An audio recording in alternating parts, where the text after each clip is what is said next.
I repaired the tap on the yacht, and my son-in-law contemptuously said, "Plumbers have no place here." He mocked me, considering me a pathetic pensioner on a rented boat, trying to look rich.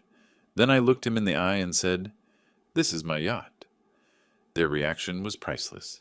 You won't believe what I did next. Before we continue, please subscribe to the channel and let us know where you are listening in the comments. The brass fittings caught the afternoon sun like scattered coins across the yacht's pristine deck. I stood near the railing of the Serenity, hands clasped behind my back, watching my family approach the gangway. The Newport Marina stretched out before us, a forest of masts swaying gently in the May breeze. My heart hammered against my ribs. 2 months of planning had led to this moment. Derek stepped aboard first, his designer loafers clicking against the teak deck. His eyes swept across the yacht's length, taking in the polished chrome, the leather seating arranged beneath the canopy, the sophisticated navigation equipment gleaming in the pilot house. His jaw dropped for a split second before his familiar smirk returned. "Well, well," he said, running his manicured hand along the butter-soft leather of the main seating area. "How the hell did you afford this floating palace, Ronald?" The words hit me like a slap. Not Dad, not even Ron. Ronald. Always Ronald, delivered with that particular tone that made my name sound like something distasteful. Lindsay followed him aboard, her designer handbag clutched against her chest. She glanced around nervously, her cheeks flushing pink. "Dad, please tell me you didn't blow your entire retirement savings on this." Her voice carried that familiar note of embarrassment I'd grown to dread. "It's beautiful, Mr. Parker," Sarah offered gently, William nodding beside her as they stepped onto the deck. "Thank you for inviting us." Derek was already exploring, his fingers trailing across the control panel like he owned it. "This navigation system alone costs more than most people make in a year." "Jesus, Ronald, what were you thinking?" He laughed, but there was no humor in it. "Playing yacht club member at your age?" My chest tightened. I'd rehearsed this moment countless times, imagining Lindsay's joy when I revealed the surprise. Instead, I watched her fidget with her purse strap, avoiding my eyes. "I thought it would be nice for the family to spend some time together," I managed, my voice steady despite the storm building inside me. "Time together on what? Your midlife crisis?" Derek opened a storage compartment, peering inside like he was appraising inventory. "I mean, I get it. You want to feel successful, but this is just embarrassing. How much debt did you take on for this fantasy?" Lindsay touched his arm lightly. "Derek, maybe—" "No, honey. This is concerning." He turned to face me fully, his arms crossed. "Your father's clearly made some questionable financial decisions. We should probably have a family meeting about managing his assets before he loses everything." The words hung in the salt air like poison. Managing his assets. As if I were some doddering fool who'd stumbled into a yacht dealership with a credit card. "The rental company assured me everything was in order," I said carefully, keeping my voice level. The lie tasted bitter, but it was necessary. For now. "Rental?" Derek's eyebrows shot up. "Well, that's slightly less insane, though still pretty ridiculous for someone living on Social Security." My hands clenched behind my back. Social Security. I'd built 3 companies from nothing, sold them for figures he couldn't comprehend, invested wisely for decades. But I wore khakis and polo shirts, drove a modest sedan, lived in my same small house. To Derek, that made me poor. "Why don't you all explore below deck?" I suggested, needing space to breathe. "I'll prepare some refreshments." "Come on, babe," Derek said to Lindsay, already heading toward the cabin entrance. "Let's see how much your dad spent on his little boat adventure." They disappeared below, Derek's voice echoing up through the hatch. "Look at this marble countertop. Unbelievable. Your dad's completely lost it." Lindsay's nervous laughter followed. William approached me quietly. "It really is magnificent, Ronald. The craftsmanship is exceptional." I nodded, grateful for his kindness, but barely hearing him. From below deck came the sound of Derek opening and closing cabinets, his voice a constant commentary of disbelief and derision. Each word felt like a needle under my skin. Sarah joined her husband in exploring while I remained on deck, gripping the brass railing until my knuckles went white. The gentle waves lapped against the hull, but all I could hear was Derek's laughter drifting up from the main cabin, followed by Lindsay's voice. "He must have spent a fortune on this rental." It's so unlike him. Unlike him. My own daughter, discussing me like I was a stranger who'd suddenly developed delusions of grandeur. The sun felt too bright, the breeze too cold. I stared out at the harbor, watching other families enjoying their boats, and wondered if this had been a terrible mistake. But no, I'd planned this perfectly. They just didn't understand yet. More laughter from below deck, and my jaw tightened like a vice. The brass compass mounted near the pilot house caught my eye, its polished surface reflecting the afternoon light. I reached out and touched it gently, remembering another day, another moment when I had touched this same compass and felt nothing but pure joy. 2 months ago, March 22nd, I stood in the showroom at Maritime Luxury Yachts, wearing my best navy suit, the one I'd kept for special occasions. The salesman, a polished young man named Trevor, guided me through the specifications of the Serenity for the 3rd time that week. The master cabin features a queen bed and full bathroom, Trevor explained, his voice professional but warm. The guest cabin has twin bunks that convert to a double, perfect for family trips. I nodded, imagining Derek and Lindsay's faces when they discovered their own private quarters. The yacht stretched 42 feet of pristine fiberglass and chrome, every surface gleaming under the showroom lights. I ran my hand along the same brass compass, thinking about teaching future grandchildren to navigate by the stars. "And you're certain about the financing terms?" I asked, though I'd already decided. The $2.8 million check was folded in my jacket pocket, drawn on an account Derek couldn't imagine existed. "Absolutely, Mr. Parker. Full payment today means immediate delivery after the safety inspection and registration." Trevor smiled. "Your family is going to love this surprise." My family.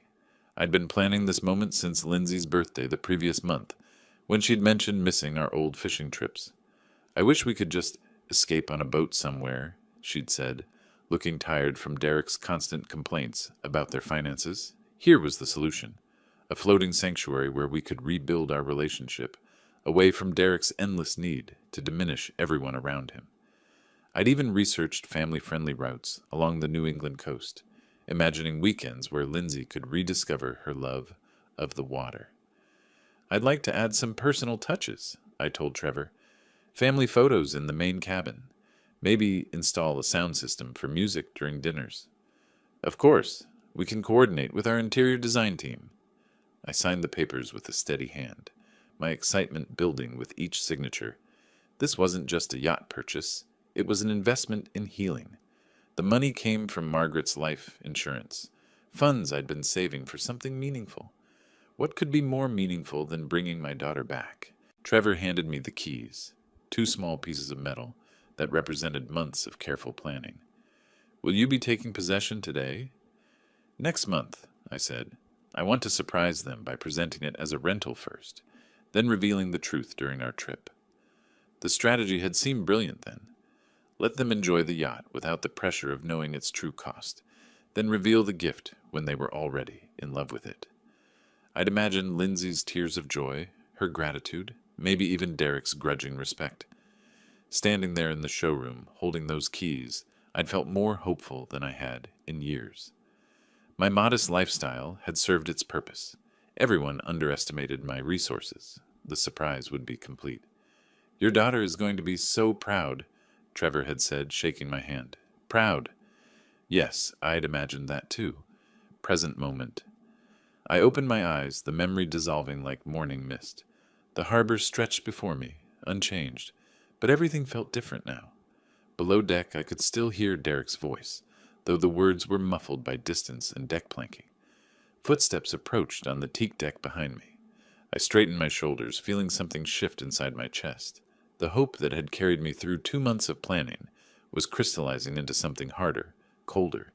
The generous father who'd signed those papers in March was learning a valuable lesson about the nature of gratitude.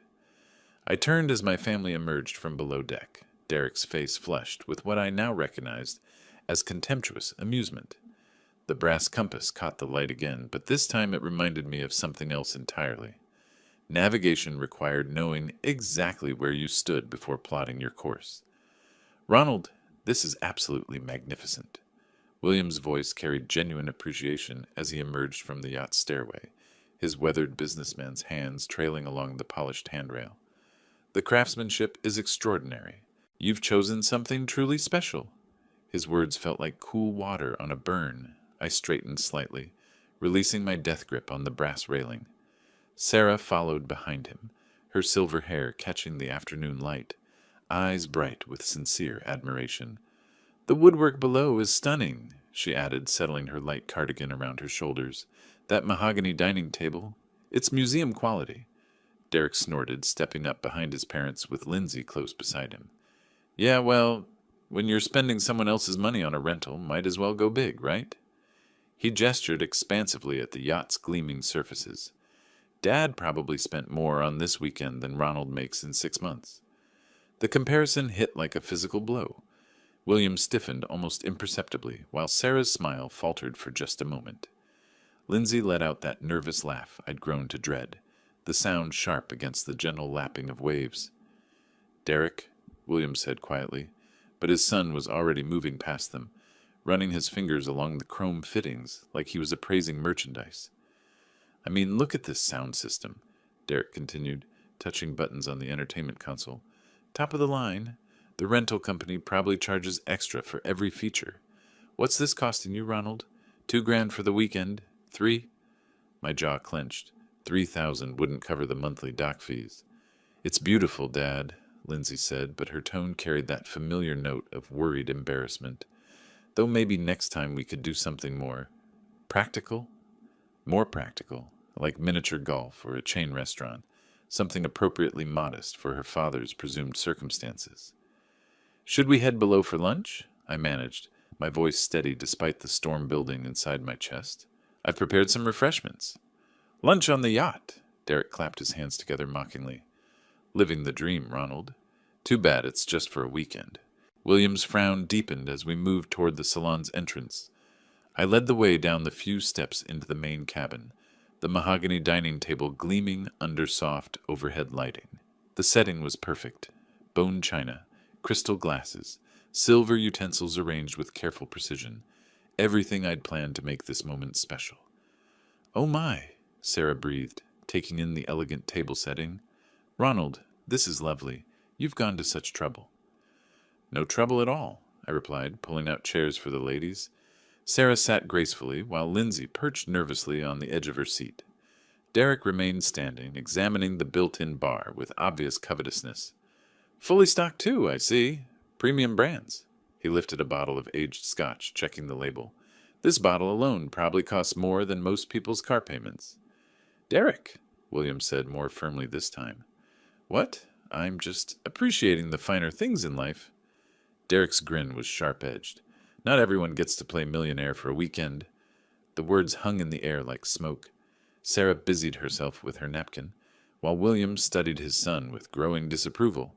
Lindsay's face flushed pink, caught between defending her husband and apologizing for him. I served the meal mechanically. Grilled salmon, roasted vegetables, a crisp white wine that cost more than Derek imagined. Each plate placed with careful precision while my mind churned with memories of the yacht showroom, of Trevor's encouraging words, of my naive hope that this gift would bridge the growing chasm between my daughter and me. "This is delicious," William offered, clearly trying to restore some civility to the gathering. "Dad always was a good cook," Lindsay said softly. "Yeah, well, when you have all day and nothing else to do," Derek's voice trailed off meaningfully as he cut his salmon.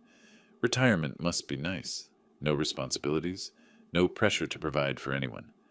The fork trembled slightly in my hand. No pressure to provide. I'd provided for 3 decades, built companies from nothing, created wealth beyond his comprehension. Now I was offering my greatest treasure, this floating sanctuary purchased with my beloved Margaret's memory, and receiving nothing but contempt in return. "Derek!" William's voice carried a warning now. Perhaps what, Dad?" Derek looked up from his plate, eyes bright with challenge. "I'm just making conversation. Isn't that what family dinners are about?" The silence stretched taut as a piano wire. Sarah reached for her wineglass with slightly shaking fingers. Lindsay stared at her food like it might provide escape. William's jaw worked silently. A father watching his son reveal himself as someone he didn't recognize. and I sat at the head of my $2.8 million table, serving my ungrateful family a meal they'd never appreciate, feeling something cold and calculating crystallize in my chest where warmth used to live. Derek raised his glass in a mock toast. To family adventures we can't afford. The clink of Derek's glass against the table marked the end of civilized pretense. William set down his fork with deliberate precision, the sound sharp in the sudden quiet. Sarah's hand trembled as she reached for her water glass. "That's enough." My voice cut through the tension like a blade through silk. "You will stop this behavior immediately." Derek's eyebrows shot up in theatrical surprise. "Behavior? I'm just being honest about the situation. Someone in this family should acknowledge reality." "The reality," I said, each word measured and controlled, "is that you're a guest on this yacht. You will show appropriate respect or you will leave."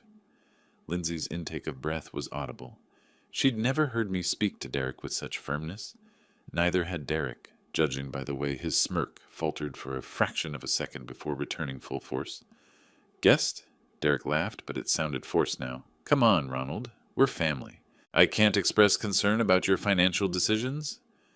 "Your concern?" I replied, setting my own utensils down with careful precision. "Sounds remarkably like mockery." William cleared his throat uncomfortably. "Son, perhaps we should what?" Derek's voice rose slightly, his composure cracking. "Pretend Ronald isn't making questionable choices? Pretend this yacht rental isn't way beyond his means?" He gestured around the elegant cabin. "Look at this place. The rental fees alone could probably fund his groceries for months." The calculation in his eyes was naked now, measuring cost against my perceived worth, finding me desperately wanting. He leaned back in his chair, arms crossed, the picture of smug superiority. "I built a successful IT consulting firm from nothing," he continued, his voice gaining confidence.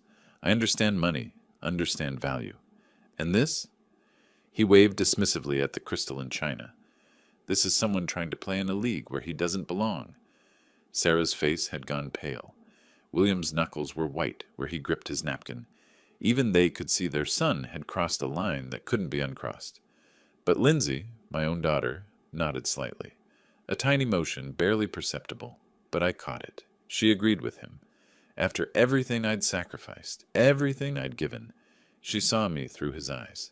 A pathetic old man pretending to wealth he didn't possess. The betrayal hit harder than any of Derek's insults.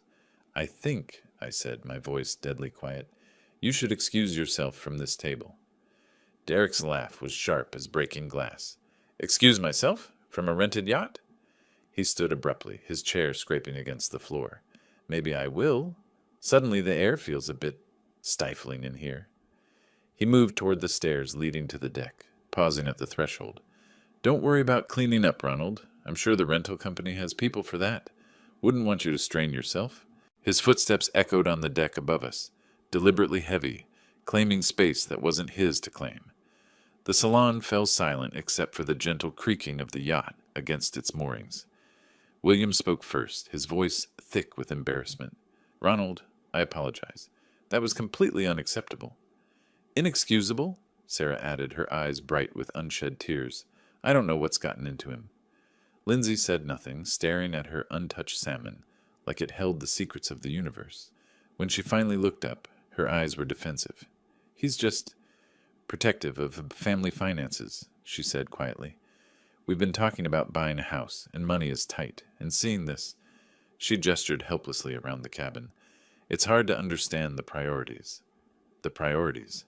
My priority had been creating a memory, a gift, a bridge back to the daughter I was losing. Her priority was maintaining her husband's comfortable illusions about his superiority. I stood slowly, gathering plates with steady hands despite the earthquake happening inside my chest. Of course, I understand completely.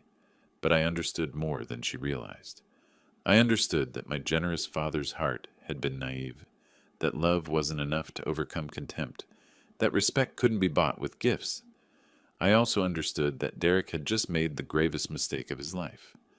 From above deck came the sound of cabinet doors opening and closing, Derek exploring areas he had no business accessing, making himself at home on what he thought was someone else's yacht. The irony would have been amusing if it hadn't been so infuriating. "I'll just tidy up," I said, stacking plates with mechanical precision. "Why don't you all enjoy the afternoon air on deck?" As they filed out, leaving me alone with the ruins of my carefully planned meal, I allowed myself one moment of pure crystalline rage. Then I began to plan. Derek wanted to play games with someone he thought was beneath him. He was about to discover just how wrong he could be. The sound of Derek's footsteps retreated across the deck above us, each step deliberate and heavy with wounded pride. I continued stacking plates with mechanical precision, but my mind was racing. That look in his eyes when he'd stood from the table, I'd seen it before in boardrooms, when lesser men realized they'd been outmaneuvered. "I should probably check on him," Lindsay said softly, half rising from her chair. "Let him cool off," William advised, his voice carrying the weight of paternal disappointment. "He needs time to think about his behavior." Sarah reached across the table to touch my hand. "Ronald, I'm so sorry. I don't know what's gotten into him lately." But I knew. Derek couldn't tolerate being corrected, especially in front of his parents. Men like him didn't accept boundaries. They tested them, pushed against them, found ways around them. Above deck, his footsteps had stopped. Then came the soft sound of a door opening and closing. The guest had, probably, or perhaps he was exploring areas he had no business being in. "He's under a lot of pressure at work," Lindsay offered weakly. "The consulting business is competitive." William's expression suggested he wasn't buying his daughter-in-law's excuses any more than I was. Pressure is no excuse for disrespecting your host. I listened carefully to the sounds from above and beyond, water running briefly, cabinets opening and closing, the soft scrape of something metallic. Derek was definitely exploring, touching things, claiming space. "Should we move to the deck for coffee?" Sarah suggested brightly, clearly hoping to change the atmosphere. "The weather is so lovely." "Excellent idea," I agreed, though my attention remained focused on the subtle sounds of Derek's movements. Something about his exploration felt different now, purposeful rather than curious. More metallic sounds, a faint grinding noise that made me pause mid-motion with the crystal glasses in my hands. That wasn't the sound of someone simply looking around. "Dad?" Lindsay's voice seemed to come from far away. "Are you all right?" "Fine," I replied automatically, setting the glasses down carefully. The grinding sound had stopped, replaced by the soft closing of what sounded like a cabinet door. Derek's footsteps resumed above us, moving back toward the main deck area. A few minutes later, he appeared at the top of the stairs, looking perfectly composed. If anything, he seemed more relaxed than when he'd left. "Sorry about that," he said, sliding back into his seat with a slight smile. "Just needed a moment to appreciate the craftsmanship. This really is an impressive boat." The complete reversal in his tone sent warning signals through my nervous system. Derek didn't apologize. Derek didn't admit he was wrong. And Derek certainly didn't compliment things he'd been mocking minutes earlier.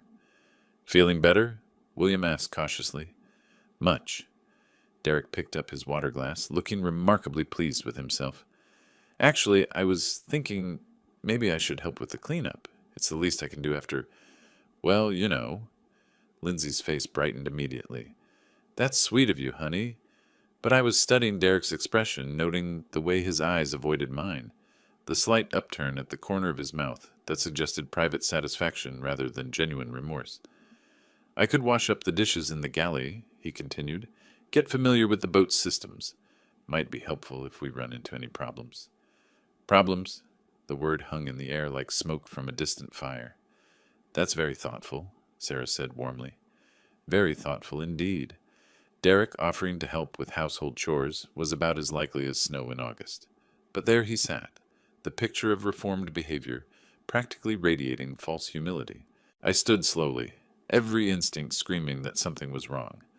"Why don't we all move to the deck first? The dishes can wait." "Oh, come on, Ronald." Derek's smile was bright as polished chrome. "Let me make up for being such an ass earlier, I insist." He was already moving toward the galley area, and I found myself following, drawn by a horrible certainty that I was about to discover exactly what those metallic sounds had been. "See?" Derek called cheerfully from the galley, his voice carrying that false brightness I was beginning to recognize as his tell. "Everything's perfectly—" "Oh!" The word dropped like a stone into still water. Oh, what? Lindsay asked, moving to join him. I was already moving past her, something cold settling in my stomach like winter fog. Derek stood at the galley sink, his hand frozen on the faucet handle, water streaming from the tap in an uncontrolled torrent. It seems to be stuck, he said, tugging at the handle with theatrical effort. Won't turn off properly? Must be one of those quirky old boat problems. But I was looking at the base of the faucet, where the chrome finish showed fresh scratches. Deep gouges that hadn't been there this morning when I'd prepared coffee. Scratches that could only come from someone using excessive force, or the wrong tool. Let me take a look, I said quietly, moving Derek aside. The handle moved stiffly under my grip, the internal mechanism grinding in a way that spoke of damaged parts. This wasn't wear and tear. This wasn't even aggressive use. This was deliberate destruction disguised as an accident. Probably just needs some WD-40, Derek suggested helpfully. These marine fixtures take a beating. I knelt to examine the base more closely, running my fingers along the gouged chrome. The scratches formed a pattern consistent with plier marks. Someone had gripped the faucet with considerable force, twisting until something gave way inside. Dad, can you fix it? Lindsay asked, genuine concern in her voice. It's definitely broken, I said, standing slowly. The internal valve mechanism has been damaged. Derek nodded sympathetically. Rental equipment, you know? Probably gets rough treatment from previous guests. Good thing it happened now instead of in the middle of the night. The casualness of his explanation, the way he immediately shifted blame to imaginary previous renters, confirmed what I already knew. But confronting him here in front of everyone would accomplish nothing except creating a scene. I should contact the marina, I said carefully. See about getting a repair technician out here. On a Saturday? Derek shook his head. Good luck with that. You might be stuck with it for the weekend. The barely concealed satisfaction in his voice made my hands clench involuntarily. He was enjoying this. Not just the inconvenience he'd caused, but the opportunity to play the helpful, sympathetic family member while I dealt with rental problems. William approached, examining the faucet with a businessman's eye for detail. That's odd. The damage looks almost deliberate. Derek's smile never wavered. Salt air is murder on these fittings. Probably been corroding for months. But William was frowning now, his engineer's background making him see what Derek hoped to hide. Ronald, this looks like tool marks. See these gouges here? Could be from previous repair attempts, Derek suggested quickly. You know how it is. Someone tries to fix something themselves, makes it worse. The lie came so smoothly, so naturally, that I almost admired its audacity.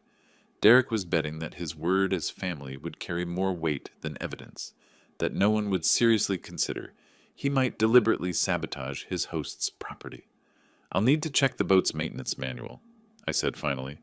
See what the manufacturer recommends for this type of failure. What I actually needed was to check the security cameras I'd had installed last month, high-definition recordings that would show exactly what Derek had done and when. Want me to help look? Derek offered. I'm pretty good with technical stuff. No need, I replied, forcing a smile. I know where everything is. He shrugged, the picture of disappointed helpfulness. Whatever you think is best. Just trying to pitch in. As the family moved back toward the deck area, Derek lingered for a moment, ostensibly checking that the water was fully turned off. But I caught him glancing around the galley with the satisfied air of someone admiring his handiwork. Funny how these things happen, he said conversationally. 1 minute everything's fine, the next minute you've got a repair bill. The threat was subtle but unmistakable. This was just the beginning. Derek had discovered he could damage my property with impunity, safe in the knowledge that his family connection protected him from suspicion. He was about to learn how wrong he could be. I waited until the others were settled on deck, their voices drifting down through the open hatches. Then I moved quietly toward the navigation station where the security system controls were hidden behind an innocuous panel. Derek wanted to play games. He'd just challenged someone who'd been playing at a professional level while he was still learning to tie his shoes. The navigation room was tucked behind the main cabin, a compact space lined with electronic equipment that most guests never saw. I slipped inside quietly, closing the door behind me with a soft click. The multiple monitors came to life at the touch of a button, their screens flooding the small space with blue-white light. 8 camera feeds displayed the yacht's interior and deck areas in crisp, high definition. I'd had the system installed last month after reading about yacht thefts in the marina, a precaution that was about to pay dividends in ways I'd never imagined. My fingers moved across the control panel with practiced efficiency, scrolling back to 3:50 p.m. The timestamp in the corner read 15:50:23 when Derek first appeared on camera 3, the one covering the guest head and galley area. There he was, stepping into frame with that same casual confidence he'd displayed all afternoon. At first, his movements were perfectly normal, opening cabinet doors, examining the yacht's amenities, with the entitled curiosity of someone who believed everything belonged to him. Then he approached the faucet. I leaned closer to the monitor, watching Derek test the handle with gentle pressure. The faucet worked perfectly, water flowing smoothly when he turned it on, stopping cleanly when he turned it off. He knew it worked. He knew there was nothing wrong with it. What happened next made my blood run cold. Derek glanced toward the door, confirming he was alone. Then he gripped the faucet handle with both hands and twisted, not the gentle turn of normal use, but a violent wrenching motion that made the camera shake slightly from the transmitted vibration. The timestamp read 15:52:41 when he did it again, this time bracing his foot against the cabinet for leverage. I could see his face clearly now, the concentration as he applied maximum force, the slight smile of satisfaction when something gave way inside the mechanism. He tested his handiwork, watching water stream uncontrollably from the broken fixture. Perfect. Exactly the kind of accident that would embarrass his host and prove his point about inferior rental equipment. But Derek wasn't finished. Camera 4 caught him opening drawers, searching until he found a dish towel to wipe away any metal shavings from his forced entry. He even ran his finger along the base of the faucet, checking for evidence of his sabotage. The methodical cleanup told me everything I needed to know about Derek's character. This wasn't an impulsive act. It was calculated vandalism designed to humiliate me in front of my family. At 15:54:12, he stepped back to admire his work, that satisfied smirk spreading across his face like oil on water. He'd found the perfect way to put the presumptuous old man in his place, to demonstrate that people like Ronald Parker couldn't really afford the finer things in life. I copied the relevant footage to a portable drive, my movements automatic, while my mind processed the full scope of Derek's betrayal. This wasn't just about a broken faucet, it was about respect, about boundaries, about the fundamental contract between guest and host. From the dining area came the sound of Derek's voice, artificially concerned. "I hope Ronald isn't having too much trouble with that boat problem. These old rentals can be tricky." Old rentals. He was already spinning the narrative, painting me as someone foolish enough to rent a yacht beyond his means, someone who should expect problems with equipment he couldn't afford to buy. The irony would have been amusing if it weren't so infuriating. I ejected the drive and slipped it into my pocket, the weight of it surprisingly substantial for something so small. Evidence, proof, the kind of documentation that turned accusations into facts. Derek's voice drifted down from above. Maybe I should go check on him, offer to help. The false concern in his tone made my jaw clench. He wanted to help, all right, help himself to a front row seat for my humiliation when I couldn't fix the problem he'd created. I powered down the monitors and stood in the darkness for a moment, listening to the gentle sound of water lapping against the hull. 40 years of business had taught me that evidence without strategy was worthless.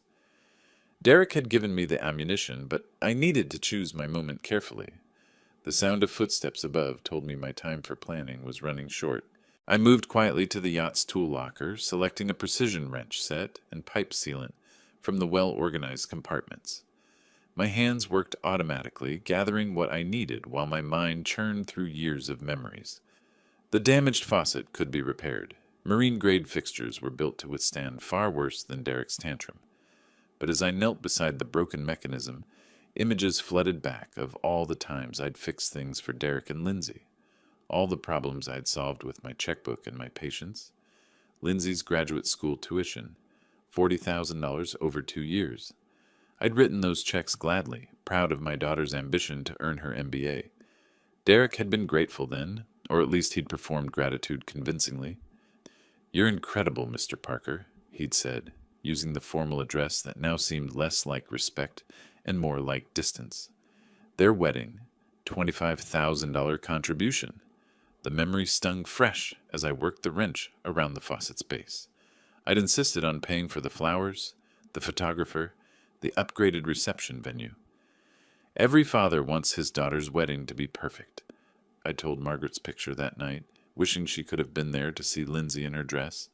Down payment on their house, $60,000. That had been just 2 years ago when Derek's business was experiencing a temporary cash flow issue. He'd sat in my modest kitchen, explaining how a larger down payment would secure better financing terms. His humility had seemed genuine, his gratitude effusive. "This means everything to us, Ronald. I promise you'll never regret helping us build our future." The broken fixture came apart in my hands, revealing the deliberate damage Derek had inflicted. Twisted metal where smooth curves should be, forced threads that would never turn properly again. Just like the relationship between us, I supposed. Emergency car repairs, $5,000. Lindsay's medical bills, $200. The new refrigerator when theirs died.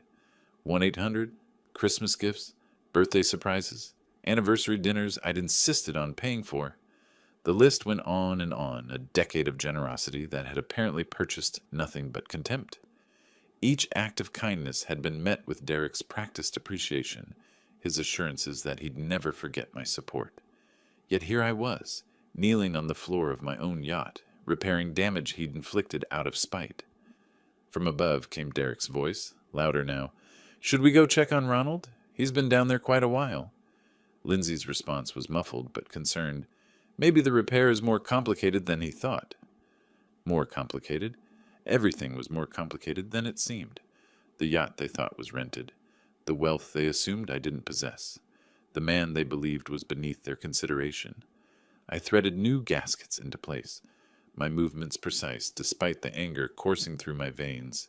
This wasn't just about money, though the financial aspect was staggering when I tallied it all. Nearly $140,000 in direct assistance over the years, not counting the smaller gestures, the dinners, the gifts. It was about respect, about the fundamental expectation that kindness would be met with kindness, that generosity would breed gratitude rather than entitlement. Derek's footsteps approached the stairs. I'm going to see if he needs a hand. The faucet mechanism slid back into place with a satisfying click. Water flowed smoothly when I tested it, better than before, actually. Sometimes damage forced you to rebuild stronger. "Ronald?"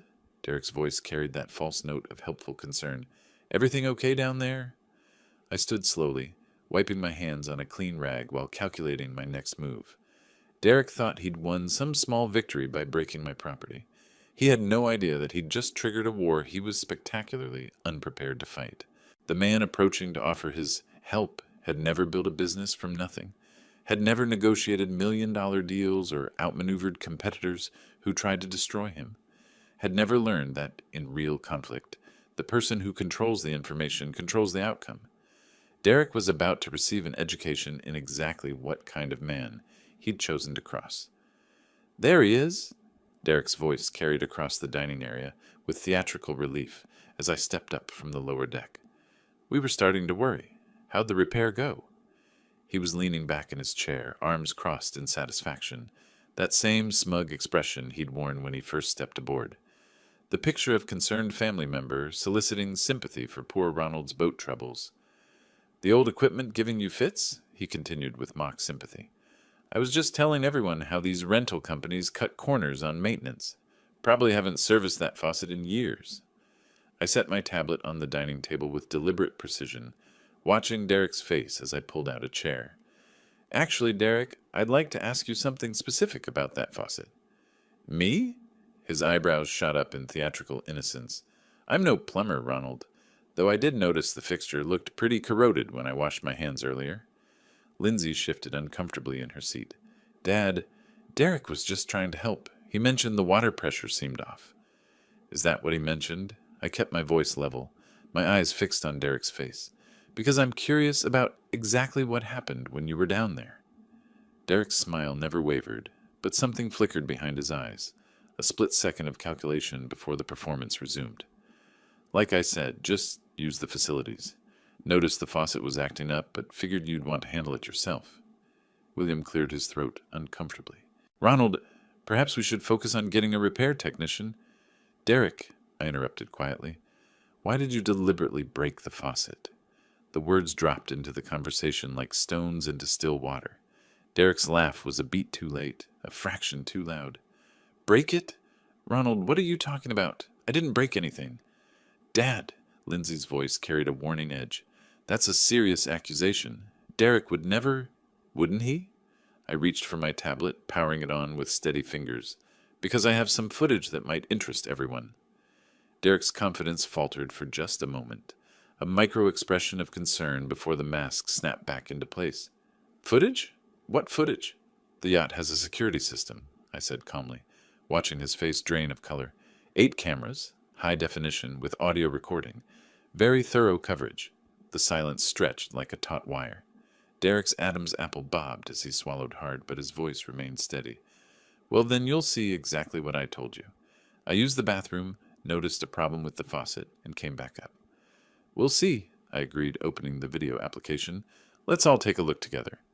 Sarah leaned forward anxiously. Ronald, surely this is unnecessary. No, William said firmly, his businessman's instincts recognizing something important was happening. Let's see what the cameras show. I touched the screen, scrolling to the timestamp. 15:50:23. Derek appeared in perfect clarity, stepping into the guest head with that casual confidence I'd come to despise. There you are, I said conversationally. Saturday, May 17th, 3:50 p.m., just after you left our table. Derek's jaw tightened as he watched himself on screen, but his voice remained defiant. So, you can see I'm just using the facilities. On screen, Derek approached the faucet and tested it gently. Water flowed perfectly when he turned it on, stopped cleanly when he turned it off. The fixture worked flawlessly. Interesting, I observed. The faucet seems to be functioning normally. Lindsay leaned closer to the screen, her brow furrowed in concentration. I don't understand what we're supposed to be seeing. Keep watching, I suggested, my finger hovering over the play button. The interesting part is coming up. Derek shifted in his seat, his earlier confidence cracking around the edges. This is ridiculous. You're making a mountain out of a molehill over a simple plumbing problem. But his eyes never left the screen, and I could see the exact moment he remembered what was about to happen, what the cameras had captured, what his arrogance had made him forget in his moment of vindictive satisfaction. The timestamp here shows 15:52, I continued, my voice perfectly calm. Watch carefully. The video played in crystal clear detail, 8 cameras worth of evidence about to destroy Derek's comfortable world of lies and assumptions. On the tablet screen, Derek glanced toward the door, confirming he was alone. Then his whole demeanor changed. Gone was any pretense of normal use. This was deliberate, calculated destruction. Oh my God, Sarah whispered as we watched Derek grip the faucet handle with both hands and wrench it violently to the side. The audio was crystal clear. The grinding of metal under excessive force. The sharp crack when something gave way inside the mechanism. Derek's satisfied grunt as he felt the fixture break beneath his hands. Derek! William's voice cracked like a whip. What the hell are you doing? On screen, Derek wasn't finished. He braced his foot against the cabinet for leverage, applying even more force until the internal valve mechanism snapped completely. Water began streaming uncontrollably from the broken fixture. Lindsay's hand flew to her mouth. This can't be... But there was no denying what we were all seeing. Derek stepped back from his handiwork with unmistakable satisfaction, that same smug smile he'd worn when he returned to the table. He even ran his finger along the base of the faucet, checking for evidence of his sabotage. The timestamp shows 15:54, I said quietly. You spent 4 minutes deliberately destroying my property. Derek's face had gone chalk white. There's an explanation. I was trying to fix it when it... Fix what? William's voice was deadly quiet. The footage clearly shows it working perfectly before you touched it. On screen, Derek was wiping away metal shavings with a dish towel, methodically cleaning up evidence of his sabotage. His movements were careful, practiced, the actions of someone who knew exactly what he'd done and wanted to hide it. You even brought a towel to clean up, I observed. Very thorough. Lindsay was staring at the screen in shock. Derek, how could you? This is Dad's rental. He'll have to pay for damages. The irony of her words, protecting me from financial responsibility for damage to my own yacht, would have been amusing under different circumstances. Derek's confident mask had completely crumbled. It's not what it looks like. I was trying to help, and it broke, and I panicked. You panicked? William leaned forward, his voice heavy with disappointment. Son, we just watched you deliberately destroy someone else's property. There's no accident here, no misunderstanding. Sarah was dabbing at her eyes with her napkin. Ronald, I'm so ashamed. I don't know what to say. Derek made one last desperate attempt at defense. The faucet was obviously defective. I barely touched it, and it broke. These old boats have problems. Derek! I stopped the video and turned the tablet toward him. Would you like me to play it again? Perhaps in slow motion this time? We can count exactly how many times you wrenched the handle before it broke. The silence that followed was deafening. Derek stared at the frozen image on the screen, himself caught in the act of deliberate sabotage, his face showing clear satisfaction at the damage he'd caused. I think, William said slowly, his voice thick with disgust, we need to discuss this situation very seriously. Derek's last thread of bravado snapped. Fine. Yes, I broke the damn faucet. But can you blame me?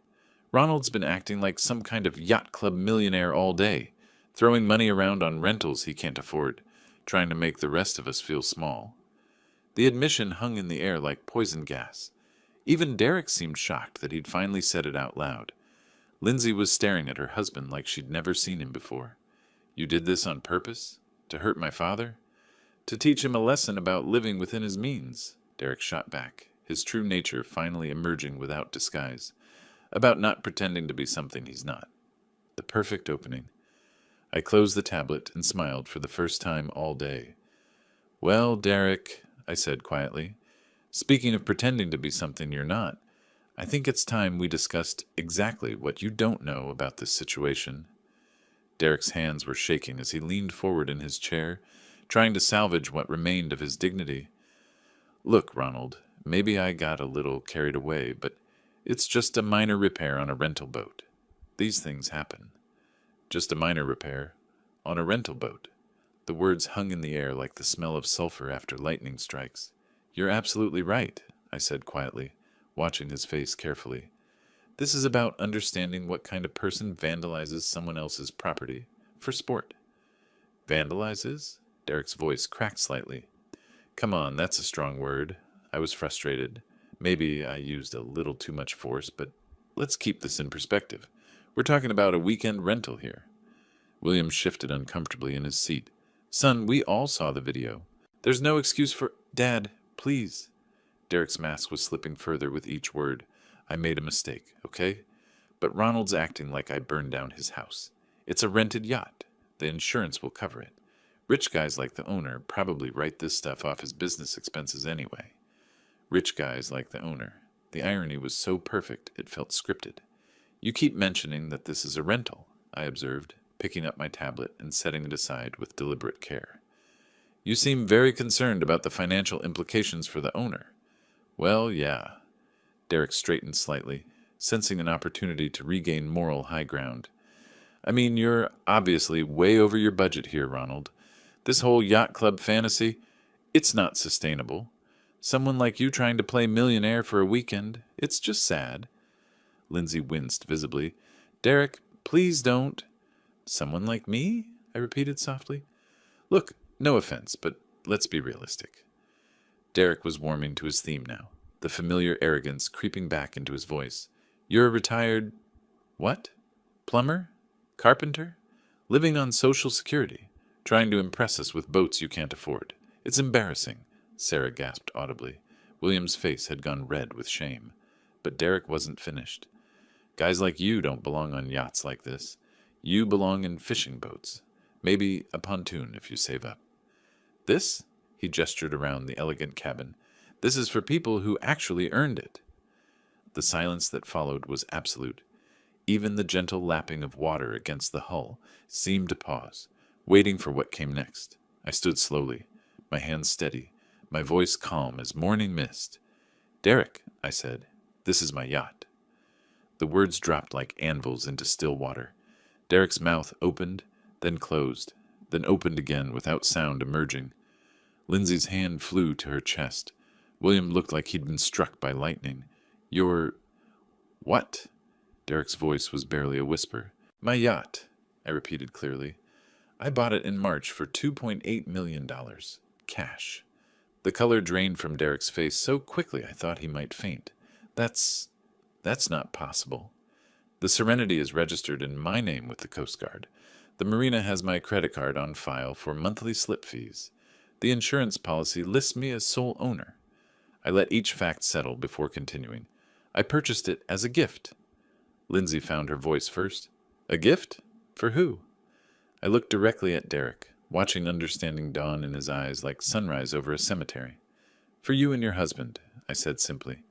"I was planning to surprise you today. Present it as a rental first, then reveal that it was yours to keep."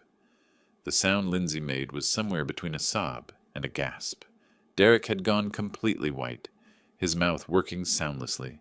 $2.8 million, William said slowly, his voice thick with dawning horror.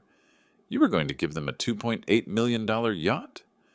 Plus another $140,000 in direct financial support over the years," I added conversationally. "Graduate school, wedding, house down payment, various emergencies. I kept careful records." Derek finally found his voice. We had no idea." "No," I agreed. "You had no idea that the plumber you've been mocking all afternoon was planning to give you a yacht worth more than most people's houses." The irony settled over the cabin like fog. Derek had spent the day sabotaging and mocking the very man who'd intended to make him a millionaire.